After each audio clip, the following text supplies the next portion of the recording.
आज सौभाग्य का दिन इसलिए भी है कि आज अंतरराष्ट्रीय योग दिवस है।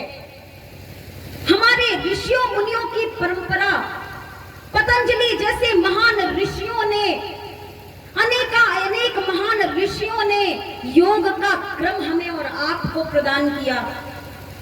आज हम अंतरराष्ट्रीय योग दिवस मना रहे हैं। यह हमारे और आपके लिए सौभाग्य का विषय है, मगर विचार करने की आवश्यकता है कि हमें यह दिन मनाने की आवश्यकता ही क्यों पड़ रही है। हमें यह दिन मनाने की आवश्यकता इसलिए पड़ रही है क्योंकि आज समाज से जागरूकता खत्म हो गई है। हम भटक गए अपने ऋषियों मुनियों के मार्ग से।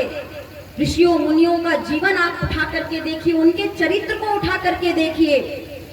योग की ही तो शक्ति थी कि हजारों सालों तक जीवन जिया करते थे।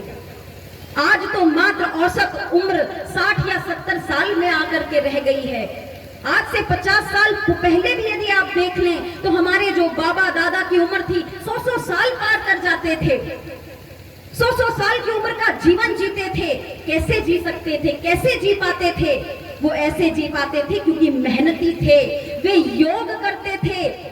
हमारे कई ऐसे ऋषियों मुनियों का हमारे शास्त्रों में वर्णन है जो एक युग से दूसरे युग तक का उन्होंने जीवन यात्रा अपनी तय की है, और वह केवल और केवल योग शक्ति के बस में, योग शक्ति के बल से। और इसीलिए परम पूज्य योगीराज श्री शक्तिपुत्र जी महाराज ने भी कहा है कि योग ही जीवन है और वियोग ही मृत्यु है। कि यदि वास्तव में आप जीवन जीना चाहते हो, यदि वास्तव में आप जीवन जीना कैसे सीखा जाता है, कैसे जिया जाता है, यदि आप वास्तव में अपने जीवन का पूरा आनंद लेना चाहते हो तो योग को अपने जीवन का अभिन्न अंग बना लो। दिन भर की भागा दौड़ी करते हो, धन कमाने के लिए परेशान रहते हो, सुबह उठते ही आपके दिमाग में चारों तरफ से चलने लग जाता है कि कैसे हम आज बिजनेस को बढ़ाएंगे, कैसे हम आज धनार्जन की ओर आगे बढ़ेंगे। हर चीज के लिए समय निकाल लेते हो, खेती किसानी के लिए भी समय निकाल लेते हो, घर परिवार के लिए भी समय निकाल लेते हो, अपने आराम के लिए भी समय निकाल लेते हो। मेरी आपसे निवेदन है, आपसे गुजारिश है मेरे भाइयों बहनों, कि अपने पूरे 24 घंटे में केवल 1 घंटे आप अपने लिए निकाल लो, अपने जीवन के लिए निकाल लो। मत दौड़ो इस अंधी दौड़ में, इस दौड़ का कोई मतलब नहीं है।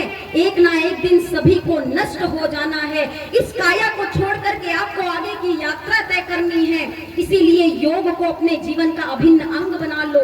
नित्य प्रतिदिन संकल्प ले लो कि 1 घंटे हमें योग के लिए अवश्य देना है। यदि योग में आप कुछ नहीं जानते हो कि कैसे आरंभ किया जाए, क्या किया जाए, तो प्राणायाम की शरण लो। यही हमारे अष्टांग योग ने सिखाया है। यम, नियम, आसन, प्राणायाम, प्रत्याहार, धारणा, ध्यान, समाधि